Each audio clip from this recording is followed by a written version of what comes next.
Good morning, सुप्रभात, cam छो, सलाम। उम्मीद है आप सब लोग बेहतर होंगे, अपना ध्यान रख रहे होंगे। सुनने में आ रहा है कि महाराष्ट्र में जो है थर्ड वेव जो है वो तकरीबन सितंबर के मंथ में आने की संभावना है और कुछ जगह पर डेल्टा प्लस वेरिएंट भी देखने मिला है। अब कितना खतरनाक है ये तो कह पाना भी मुश्किल है, लेकिन ये है कि हाँ, थर्ड वेव जो है वो हर एपिडेमिक का, यदि हम पिछला इतिहास उठा के देखें तो हर एपिडेमिक में जो है पहला वेव आया है, सेकंड वेव और जोर से आया है, थर्ड वेव थोड़ा जो है वो कंपैरेटिवली सेकंड वेव से कम आया। पर इंडिया में कहते हैं कि थर्ड वेव भी जो है वो सेकंड वेव के समान हो सकता है, इसलिए अभी भी हम सभी लोगों को जो है प्रिकॉशन लेने की आवश्यकता है। अभी भी हम लोगों को जो है बिल्कुल भी, जैसे हम देख रहे हैं कि बाजार खुल गए हैं, सब जगह चीजें नॉर्मल धीमे धीमे हो रही हैं, तो वो कुछ महीनों के लिए है। जैसे आप मान लीजिए कि अभी ये जून का महीना ऑलमोस्ट खत्म होने को आ गया, मतलब क्या समझ लीजिए कि जो है कुछ 10-11 दिन बचे हैं, फिर जुलाई अगस्त के, मतलब ये है कि सितंबर के आसपास थर्ड वेव का जो है वो सुनने में आ रहा है। ऐसा जो है वो कुछ स्टेट से जो है वो जो वहाँ के जो एनालिस्ट हैं उन्होंने बताया हुआ है, जो एपिडेमिक डिजीज पर जो है वो काम करते हैं। तो इसीलिए मुझे लगता है कि जो है गवर्नमेंट को जो नीट का एग्जाम या कोई भी एग्जाम जो कंडक्ट कर रहे हैं उसके लिए उनके लिए बेस्ट मंथ जो है वो अगस्त का ही है, ठीक है। और इट शुड बी जो भी एग्जाम होंगे वो प्रॉपर प्रिकॉशन के साथ में, प्रॉपर जो है वो नॉर्म्स को फॉलो करते होना चाहिए। हालांकि हमारे भारत में क्या है कि आप देखो, अभी भी आपको जो मिनिस्टर्स बोलते हैं वो खुद अपना वहां आसपास निकाल के भीड़ में लग बोलते हैं, जबकि वो चाहे तो अकेले अपने घर, अपने ऑफिस से, केबिन से भी प्रेस को ऑनलाइन एड्रेस कर सकते हैं, लेकिन नहीं, उन्हें बड़ा बड़ा प्रेस कॉन्फ्रेंस करना है, 50 लोग इकट्ठे करना है, भीड़ जमा करनी है उनको। तो ये जो भीड़ जमा करने की टेंडेंसी है ना भारत की, ये खतरनाक है एक्चुअली के। और रही बात वैक्सीन की, तो वैक्सीनेशन का काम चल रहा है उसमें, और वैक्सीन को लेकर बहुत सारे बीच में भी आया कि वैक्सीन लगाने के बाद लोग चुंबक बन रहे हैं। अब बताइए, भारत के लोग कुछ भी खोज लेते हैं के, जबकि वो जो पुणे के जिस व्यक्ति ने या तमाम 2-4 लोगों ने कहा कि साहब वैक्सीन लगवा के आने के बाद में चीजें मेरे से इससे चिपक, चम्मचे मम्मचे सब मेरे से चिपकने लगी वो, ठीक है। तो एक्चुअली क्या होता है, कई लोगों का स्वेट जो पसीना जो होता है उसमें कुछ जो है स्वेट जो है थोड़ा थिक होता है उनका, ठीक है। उसमें जो है मतलब हम कहते हैं कि कुछ सीवम टाइप निकलता है, तो जो हल्के साइज की टाइप के जो बर्तन होते हैं, सिक्के होते हैं, कई लोगों के सरफेस से वो चिपक जाते हैं उनके। उसका चुंबक का उससे कोई संबंध नहीं कि आदमी मैग्नेटो बन गया या सुपरमैन बन गया वैक्सीन लगवाने के बाद।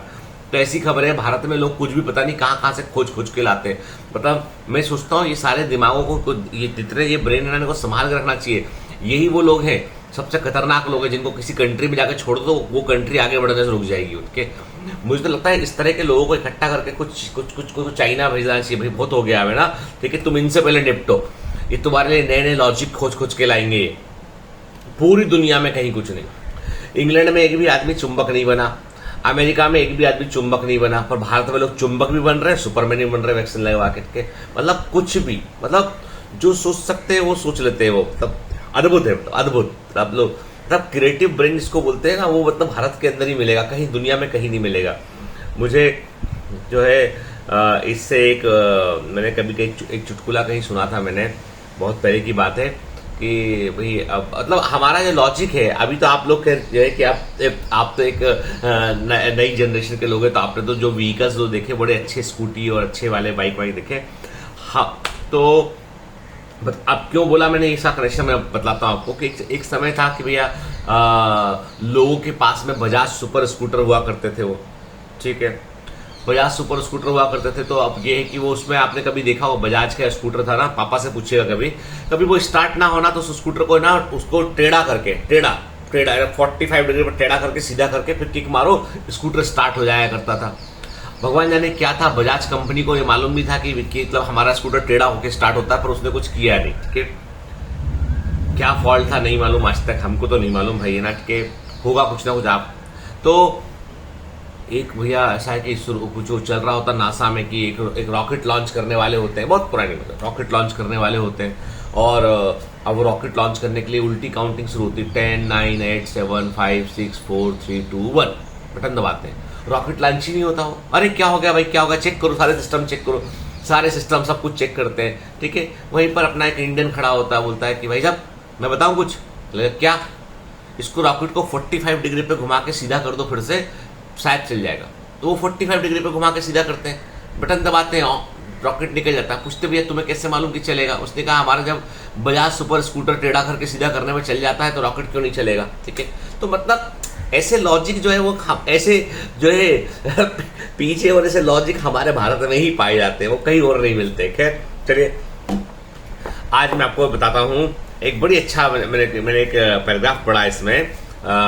ये बुक है समय आपकी मुट्ठी में, टाइम मैनेजमेंट पर एक बुक है, डॉक्टर विजय अग्रवाल की बुक है। टाइटल है उसका जो पैराग्राफ उसका टाइटल है बांधना होगा मन को। मतलब बता रहे हैं वो कि एक्चुअली में हमारी सक्सेस में हमारा जो मन होता है ना, उसका बहुत बड़ा रोल है। क्योंकि हम किसी भी कोचिंग क्लास में, किसी भी ऑनलाइन इंस्टीट्यूट में, ऑफलाइन इंस्टीट्यूट में, किसी के यहाँ पर ट्यूशन में हम एडमिशन लेते हैं, पहुंचते हैं, शरीर हमारा वहां प्रेजेंट होता है, मन हमारा कहीं कहीं और घूम रहा होता है। आप सुन रहे हैं मेरे को, आप देख रहे हैं क्लास को आप, लेकिन मन कहीं और है आपका। मन पर नियंत्रण जो रख लेता है वही विजेता बनता है। यदि हम सभी थोड़े से निर्मम होकर अपना आत्म अवलोकन करें और तटस्थ भाव से ये जानने की कोशिश करें, मतलब हम ईमानदारी के साथ जानने की कोशिश करें कि हमारा अधिकांश समय किन नालियों से बाहर या किन छोटे छिद्रों से रिसकर लगातार नष्ट हो रहा है, तो मुझे लगता है कि शायद उसके लिए हम सबसे बड़ा जिम्मेदार अपने मन को पाएंगे। आपको यह विश्वास दिलाना मेरे लिए आसान नहीं है कि भले ही मन हमारा होता है, लेकिन वह सचमुच में हमारा नहीं होता। यहां तक कि मन तो होता है हमारा, लेकिन वह कभी भी हमारा हितैषी नहीं होता। मतलब मन कभी आपका हितैषी नहीं होता है।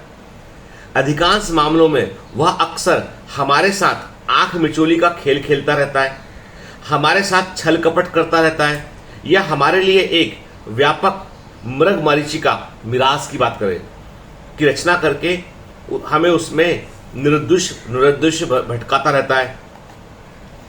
आप कोई काम करना चाह रहे हैं, वह काम बहुत जरूरी है, लेकिन आप देखेंगे आपका मन कभी भी आपके साथ खड़ा नहीं होगा।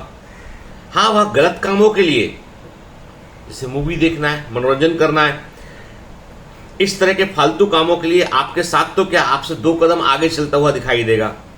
किंतु जहां बात बड़े उद्देश्य की आएगी, शारीरिक श्रम की आएगी, मानसिक परेशानी की आएगी, या किसी भी तरह की तकलीफ पहुंचाने वाली, तो मन उसके विरोध में खड़ा हो जाएगा। वह सोचना ही इस दिशा में शुरू करेगा कि किस तरह से अभी इस काम को ना करना पड़े। मजेदार बात यह है कि वह हमारे लिए ऐसे बड़े बड़े ठोस तर्क और तथ्यों के ढेर इकट्ठे कर देगा, जिनके आधार पर हम यह निर्णय लेंगे कि सचमुच में यह काम अभी नहीं किया जाना चाहिए। दुर्भाग्यजनक तथ्य यह है कि हम ऐसा निर्णय यह जानते हुए भी लेते हैं कि इस काम को हमें आगे जाकर करना ही पड़ेगा, इस काम से हम मुक्त नहीं हो सकते हैं, फिर भी हम मन की बात मानते हैं। मतलब आपका जो मन है वो आपके ऊपर पूरा नियंत्रण रखने की कोशिश करता है। उसे मालूम है कि आपको, यदि आपको कोई जो है वो ऐसा काम करना है पर टाइम का चरण है, दोस्तों से मिलना है, गपशप करना है, आपको मूवी देखना, बहुत सारा आपको ऐसा टाइम जहां पे टाइम बर्बाद होने का, वहां तो वो आगे आगे चलेगा कि चलो चलो भाई चल चल, अरे आज करते हैं, सिर्फ आज करते हैं, छोड़ो आज करते हैं, ठीक है। लेकिन जब बात आएगी कि भैया पढ़ना है 8 घंटा, फिजिक्स करना है, आज टेस्ट लगाना है, उसके लिए मेहनत करना है, ठीक है, बहुत एफर्ट करना है इसके लिए, अरे यार इतना कोर्स रिवाइज करना, तो मन बोलेगा पहला, सर बहुत सिलेबस देते हैं टेस्ट में, सर गंदे हैं, अच्छे नहीं है सर। दूसरा ये, अरे यार मजा नहीं आ रहा, कोई कंफर्टेबल जगह चलते हैं, यहाँ पे थोड़ा सा कम पढ़ाते हो। तीसरा ये बोलेगा नहीं यार आज नहीं करते, कल करेंगे, कोई बात नहीं, संडे को तो है ना सर, आज नहीं करते। वो आपको उलझाएगा मन, और उलझाकर आपको जो है आपकी आज की, वो बोलेगा आज कल टाल दे, काम को कल टाल दे, आज रहने दे। तो ये सबसे बड़ी बेड़ी है बेटा, है ना। जब तक आप अपने मन को नियंत्रण में नहीं करेंगे ना, तब तक आप बड़ी सफलता की उम्मीद नहीं कर सकते आप। क्योंकि देखो, हमेशा इस बात को ध्यान रखो, आपको ये पता है अच्छे से कि कॉम्पिटिटिव एग्जामिनेशन जो होते हैं वे रेस के समान है, दौड़ के समान है। दौड़ में रुकने का, थमने का, थमकर सोचने का वक्त नहीं मिलता है। दौड़ में दौड़ते रहना पड़ता है, चाहे आपकी मर्जी हो चाहे ना हो, ठीक है। आपको दौड़ना है मतलब दौड़ना है, आपकी मर्जी हो चाहे ना हो, तभी आप मंजिल तक पहुंच पाएंगे आप। तो हम में से अधिकांश लोग जो है वो ऐसा नहीं है कि बुद्धिमान नहीं है, होशियार नहीं है, कर नहीं सकते हैं, सिर्फ इतना सा उनका मन जो है वो उनके नियंत्रण में नहीं है। मन उनको ड्राइव कर रहा है कि नहीं भाई तुम करो ना करो, वो ड्राइव कर रहा है, वो दिक्कत वाला काम बेटा। इसलिए कभी भी जब भी कभी ना दिन में 5 मिनट का 10 मिनट का वक्त अपने आप को दो, सोचो अपने बारे में कि हाउ ऑनेस्ट आई एम, कितना ईमानदार हूं मैं, कितनी ऑनेस्टी से मैं प्रयास कर रहा हूं, ये सोचो। और ये जो सोच है इसमें किसका एनालिसिस करो, बिल्कुल थर्ड पार्टी बन के सोचो कि मैंने आज जो कर रहा हूं उसका परिणाम क्या निकलेगा, लॉन्ग टर्म रिजल्ट क्या है उसका, शॉर्ट टर्म रिजल्ट क्या है उसका। आज मैं 3 घंटा जो खराब करता हूं, इस 3 घंटे से मेरे ऊपर कितना बैकलॉग लगेगा। क्या मैं आज सिर्फ इस बात पर समय बर्बाद कर रहा हूं कि मैं टीचर हॉपिंग कर रहा हूं। मैं कहता हूं मुझसे नहीं पढ़ना, कहीं भी पढ़ना तो मन लगा के पढ़ना। वहां से मैं देखता हूं बीकेवी में कई सारे कि मैं कोई कुछ लाइव स्ट्रीम होते हैं किसी और टीचर का, तो बच्चे वहां पर पहुंचते हैं, वो टीचर पढ़ा रहा है, उसको जाके फिर नेगेटिव बोलना शुरू करते हैं। क्यों? आपके पास इतना वक्त कैसे आया? क्या आप उसे चेक करने आए थे? क्यों आप नेगेटिव हॉपिंग करने जाते हैं? क्यों जाते हैं वहां पे? आपको आपके टीचर बहुत अच्छे हैं। तो ये जो चीजें ना, जो मुझे लगता है ये बच्चे नहीं हो सकते हालांकि, लेकिन मेरा इतना मानना है कि यदि सच में है तो वो अपना नुकसान कर रहे हैं, किसी दूसरे का नुकसान नहीं कर रहे हैं। अभी हमको अब एकाग्रचित्त होकर अपनी बुक्स पर ध्यान देना है, अपने जिन टीचर्स के साथ हम थे, जिनसे हम पढ़ रहे हैं, जिनसे हमको गाइडेंस है, उनके साथ रहना है हमको।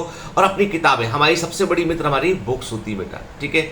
मन को नियंत्रण में रखिए, क्यों नहीं जीतेंगे आप टॉप पर पहुंचेंगे। Have a great day head, all the best.